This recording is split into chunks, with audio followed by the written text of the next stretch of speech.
Hello, मैं संदीप आपका स्वागत करता हूं Hindi YouTube channel simple learn में। आज से पहले वाले वीडियो में हम लोगों ने मोलरता के बारे में जाना था, आयतन प्रतिशत के बारे में जाना, आयतन द्रव्यमान प्रतिशत के बारे में जाना, द्रव्यमान प्रतिशत के बारे में हम लोग पढ़े।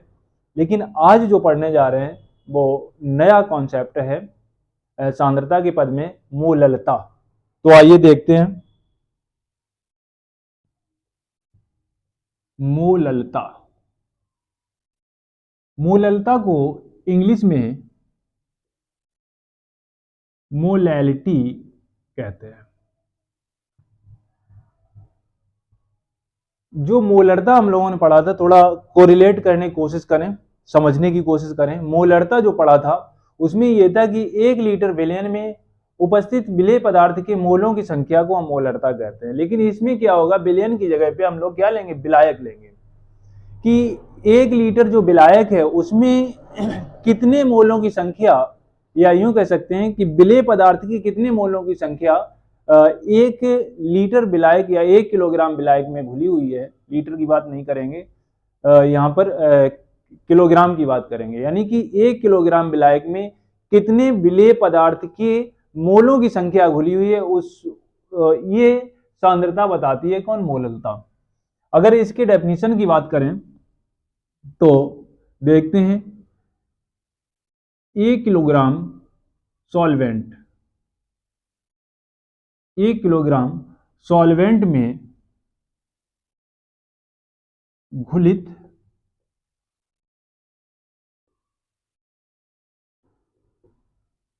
विलेय पदार्थ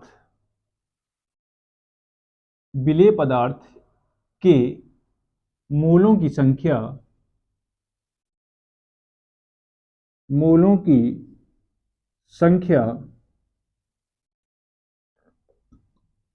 उस विलयन की मोललता कहलाती है। मोललता कहलाती है, ठीक है ना। कि 1 किलोग्राम जो सॉल्वेंट है या विलायक है, विलायक में कितने मोलों की संख्या विलेय पदार्थ की घुली हुई है, वही आपका क्या कहलाएगा, मोललता कहलाएगी, ठीक है ना। और जो मोललता होती है, मोलरता हम लोगों ने पढ़ी थी कि मोलरता जो होती है उसे हम कैपिटल एम से रिप्रेजेंट करते हैं, और जो मोललता होती है, मोललता को हम स्मॉल एम से रिप्रेजेंट करते हैं। लिखेंगे इसे स्मॉल एम से व्यक्त करते हैं या रिप्रेजेंट करते हैं, ठीक है ना। दोनों चीजों में हम लोग डिफरेंस समझ के चलेंगे कि मोलरता है वो 1 लीटर विलयन में, मोललता है 1 किलोग्राम विलायक में, सॉल्वेंट में, और जो रिप्रेजेंट करने की यूनिट है उसे हम कैपिटल एम से रिप्रेजेंट करते हैं, और जो मोललता है, मोललता की यूनिट है, इसे हम स्मॉल एम से रिप्रेजेंट करते हैं। आइए इसके फार्मूला को बनाने की कोशिश करें। ये इसका फार्मूला क्या है, तो देखेंगे मोलरता मोललता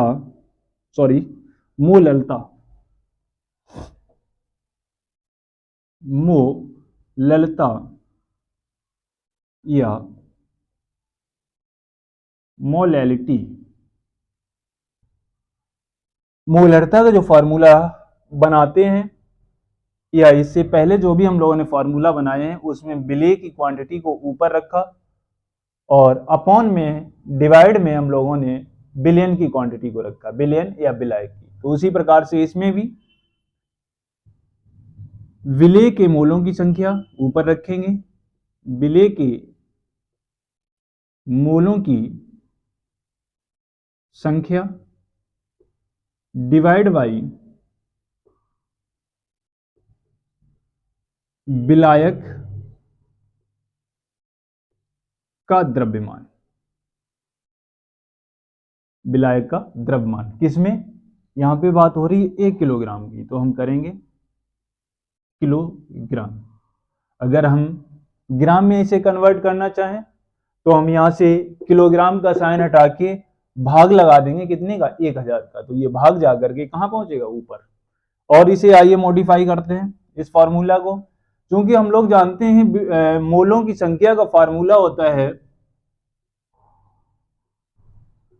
पहले पढ़ चुके हैं, फिर से एक बार रिवाइज करते हैं। मोलों की संख्या का जो फार्मूला होता है वो पदार्थ का भार अपॉन पदार्थ का अणुभार, भार अपॉन पदार्थ का अणुभार, या हम इसे इस तरीके से भी दिखा देते हैं W अपॉन एम। अगर विलेय है तो capital letter small letter use कर लेते हैं, अगर विलायक है तो हम वहां पर कैपिटल लेटर का यूज कर लेंगे। तो ये फॉर्मूला जब हम इसमें रखेंगे तो बनेगा जाकर के किसके लिए यहाँ पे रख रहे हैं, विलेय के लिए। तो यहाँ पर क्या जोड़ लेंगे हम लोग, विलेय। अगर यहाँ पर विलायक की बात होती तो यहाँ पर हम क्या जोड़ लेते, विलायक का भार डिवाइड बाई विलायक का अणुभार। लेकिन यहाँ पर हम जोड़ेंगे, बात हो रही है विलेय की, तो हम क्या जोड़ेंगे, विलेय का भार डिवाइड बाई विलेय का अणुभार। ठीक है ना। तो देखते हैं, विलेय का भार डिवाइड बाई विलेय का अणुभार इंटू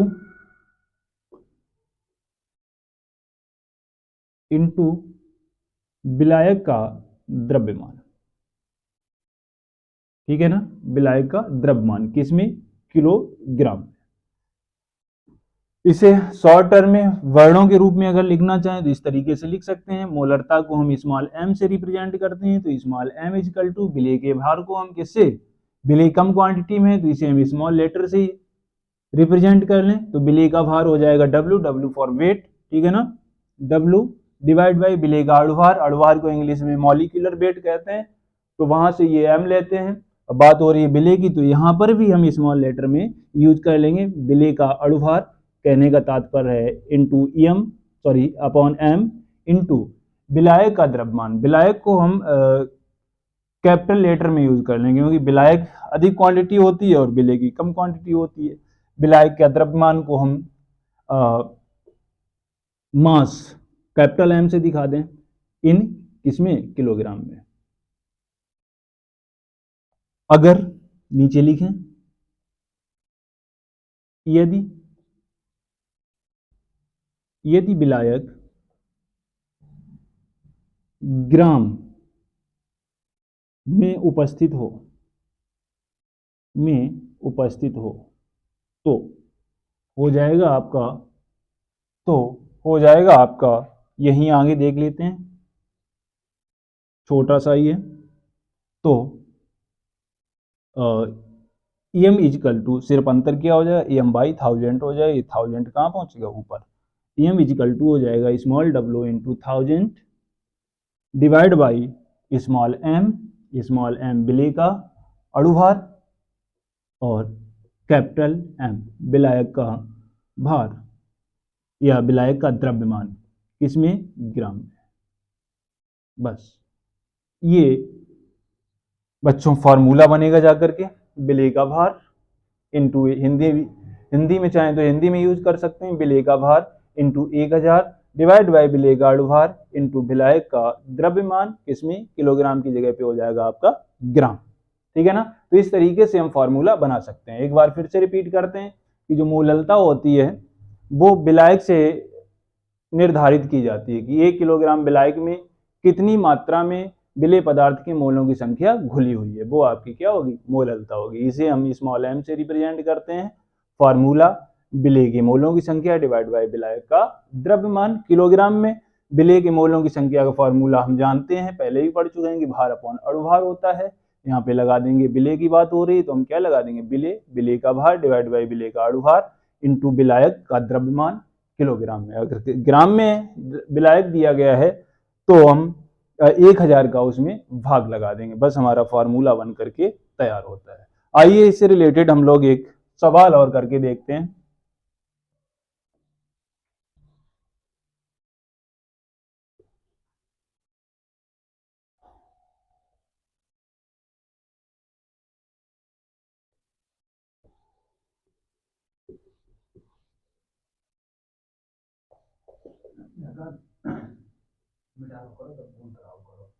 अच्छा अच्छा अच्छा अच्छा।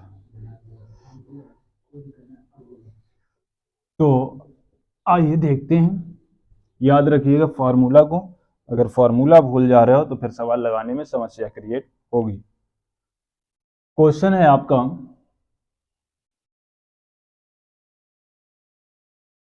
कि 4.9 ग्राम EH2SO4 को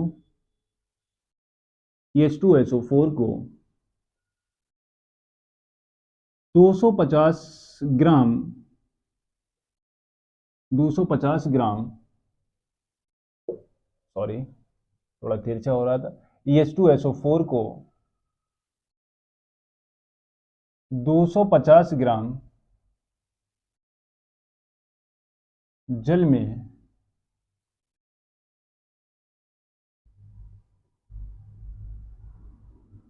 घोला गया है, मोलरता ज्ञात कीजिए। बिलियन की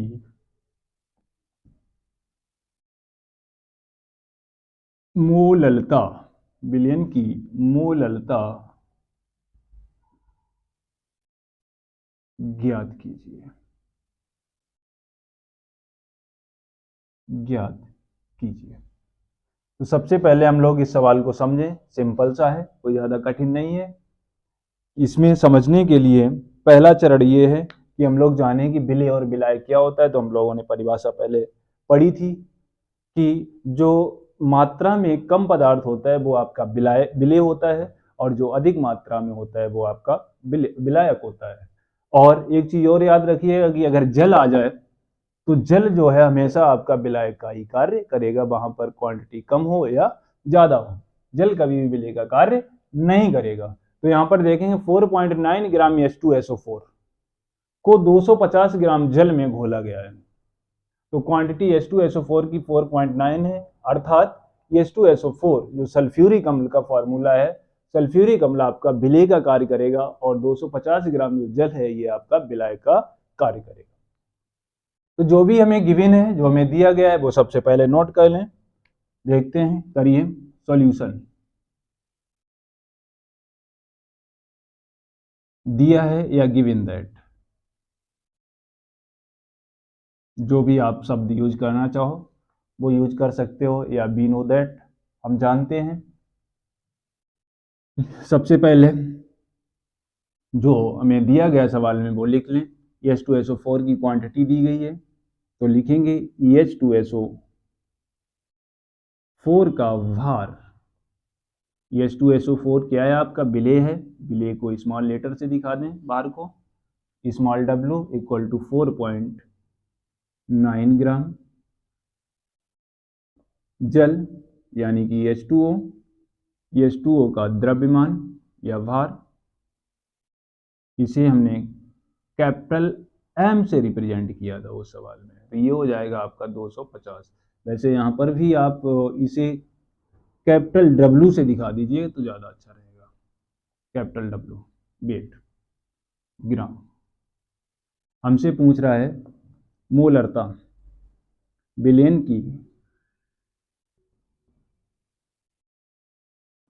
की मोललता यानी कि स्मॉल m बराबर क्वेश्चन मार्क। फॉर्मूला लिखें, मोललता इक्वल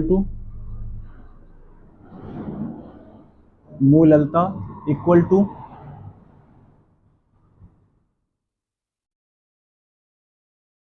विलेय का भार मल्टीप्लाई। अब देखो यहाँ पर विलायक जो है आपका ग्राम में है, किसमें, ग्राम में, तो हम ग्राम वाला फार्मूला लगाएंगे। यहाँ पर 1 किलोग्राम होता है, 2 किलोग्राम होता है, तो हम फार्मूला किलोग्राम वाला लगाते हैं। तो मल्टीप्लाई कर देंगे कितने का, 1000 का, डिवाइड बाई विलेय का अणुभार, मल्टीप्लाई विलायक का द्रव्यमान, किसमें, ग्राम में। ये जरूर लगाइएगा। ये फॉर्मूला आपका हो जाएगा। अब देखो फॉर्मूला हमसे क्या क्या मांग रहा है कि तभी हम बता पाएंगे आपको कि मोललता क्या होगी। विलेय का भार हमें दिया गया। विलेय का आड़ुभार कहीं पर भी नहीं दिया गया, तो विलेय का आड़ुभार निकालना हमें आना चाहिए। विलेय का आड़ुभार हम लोग अभी निकालेंगे। विलायक का द्रव्यमान हमें दिया गया, यानी कि दो चीजें दी गई हैं, तीसरी हमें फाइंड आउट करनी है। तो ये निकालने के लिए क्या करते हैं, जो भी हमारा फॉर्मूला होता है उस फॉर्मूला के अंदर जो एटम्स होते हैं, एटम्स का जो भी द्रव्यमान होता है उन सबको जोड़ देते हैं, उसे ही हम क्या बोलते हैं, अणुभार बोलते हैं। जैसे H2SO4 का अणुभार अगर हमें निकालना है तो हम क्या करेंगे, जो H2SO4 है इसमें हाइड्रोजन है, सल्फर है और ऑक्सीजन, यानी कि 3 परमाणु मिलकर के यौगिक का निर्माण कर रहे हैं। इन सब की द्रव्यमान संख्याओं का हम क्या कर देंगे, योग कर देंगे। तो हाइड्रोजन परमाणु है, हाइड्रोजन का की जो द्रव्यमान संख्या होती है वो 1 होती है। अब जितनी क्वांटिटी में एटम्स होते हैं उनका मल्टीप्लाई लगा देते हैं, तो 1 इंटू हाइड्रोजन कितने हैं, 2 हैं, तो इंटू हो जाएगा 2।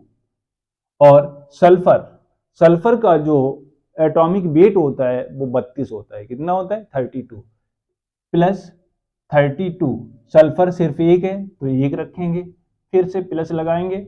ऑक्सीजन जो पर एटम है इसका एटॉमिक वेट जो होता है वो 16 होता है, 16 एक का होता है, और ऑक्सीजन है कितने हमारे, 4 है, तो मल्टीप्लाई कर देंगे 4 इक्वल टू, तो 2 प्लस 32 प्लस 16 चौगु 64, 64 इक्वल टू 4 2 6, 6 2 8, 6 3 9, यानी कि 98 निकल के आएगा ग्राम प्रति मोल किसका, H2SO4 का द्रव्यमान। वही यहां पर रख देंगे तो लगाएंगे।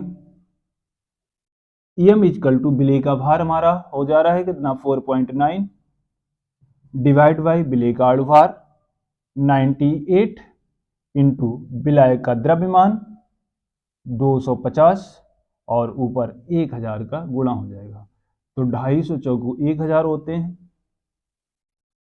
पॉइंट हटाएंगे, एक जीरो और बढ़ जाएगा, एक जीरो यहाँ कर लो।